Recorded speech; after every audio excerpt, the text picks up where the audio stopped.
Aking mga anak, ako'y nananalangin sa harapan ng Diyos ng bawat isa sa inyo ay kanyang gawin at kanyang samahan ipadala ng kanyang mga anghel para sa inyo kapapayapa ng inyong isipan. Kaya naman, ako na inyong inang Maria ay laging nananalangin sapagkat ang nais ko kayo ay hindi hinuwalay sa piling ng Diyos. Ang Diyos na tumawag sa inyo ay siya rin Diyos na pumili sa akin, ay siya rin Diyos na nagpayag sa akin ng kanyang kalooban. Kaya iisang Diyos lang ang ating tinatawag. Kung sino ang Diyos na aking pinaglilingkuran ay siya rin Diyos na pinaglilingkuran. At ang Diyos na inyong patuloy na sinasabitan ay Diyos na lumikha ng lahat. Diyos na nagkaloob ng buhay sa akin lahat. Kaya naman, patuloy kayo tumawag sa Diyos. Diyos na hindi nagbabago. Siya'y mananatiling dakila kailanman. At bakit ko na ito ay taglay ninyo ang kanyang pakay. Kaya aking mga anak, ipagpatuloy nila ang pagrawak sa Diyos sapagkat hindi kayo hindi makapanganak. Ibibigay niya sa inyo ang daan patungo sa kabutihan. Ilalakad niya sa inyo ang mga gawain mayroong kabanalan. Ituturo niya sa inyo ang mga bagay na mabuti. Kaya magkaisa kayong maglingkod. Sumunod kayo sa kanyang kalooban. Sana kanyang pagkayag ay hindi paaya-aya. Ngunit sa bandang huli, makikita ninyo na ito pala'y makabubuti para sa inyo.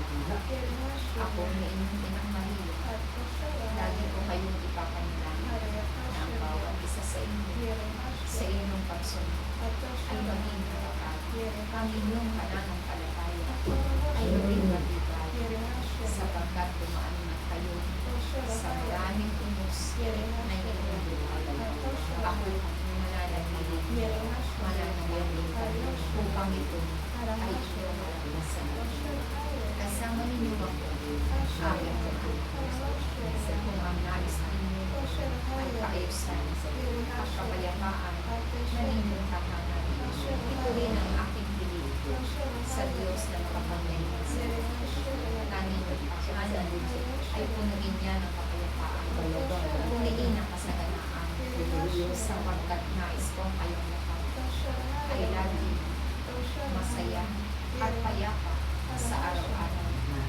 Ngunit aking nais ang buhay ay hindi puro kasaganaan. Ang buhay ay hindi puro saya. Dumarating ang panahon ng kawalan. Dumarating ang panahon ng kalungkutan. O kaya manatili lamang kayong nananalig at nagtitiwala sa Diyos. Manatili lamang kayo sa Kanya umaasa sapagkat ang lahat ay Kanya magagawa. Walang bagay na hindi magagawa ng Diyos sapagkat nasa Kanyang lahat ang inyong pangangailangan. Hindi niya kayo pababayaan sapagkat kung paano ako ay Kanyang naingatan. Gayon din ang pag-iingat ng Diyos sa inyong lahat. Kaya huwag kayong malumbay. Kayo ay pinipiling lamang ng Diyos kung paano kayo sumunod ng mayroong pag-ibig, ng mayroong kababaang loob. O kaya, ano man ang inyong pinagdadaan, huwag kayong malungkot sapagkat ang Diyos ay kasama ninyo. Patuloy ko kayong ipapanalangin upang kayo ay hindi mapaham at maging matibay sa araw. Salamat sa inyo aking mga anak, sapagkat nakikita ko ang pananalangin ninyo, ang banal na sa Rosario. Ito'y pinagsisikapan ninyong ligtasin, sapagkat batid ninyo na ang panalangin nito ay may kalakip na pangako na kung saan ito ay makakamit ninyo sa panahon na iloloobin ng Diyos na ito ay inyong makamit. Magmahalan kayo, aking mga anak, katulad ng pagmamahal ng Diyos sa inyong lahat. Ako na inyong Inang Maria ay laging naririto sa inyong pagbibigay sa akin ng tulong panalangin. Asahan ninyo na ito ay aking gaganapin, sapagkat ito ang tungkulin ng isang ina. Ang nais ng isang ina, ang kanyang mga anak ay magtagumpay, hindi mapahama, bagkos kayo ay lagi magmakalat. Kaya naman, ako na inyong Maria ay patuloy na dudulog sa Diyos. Kaisa kayo na naglilingkod sa Diyos. Salamat. Amen. Praise Him.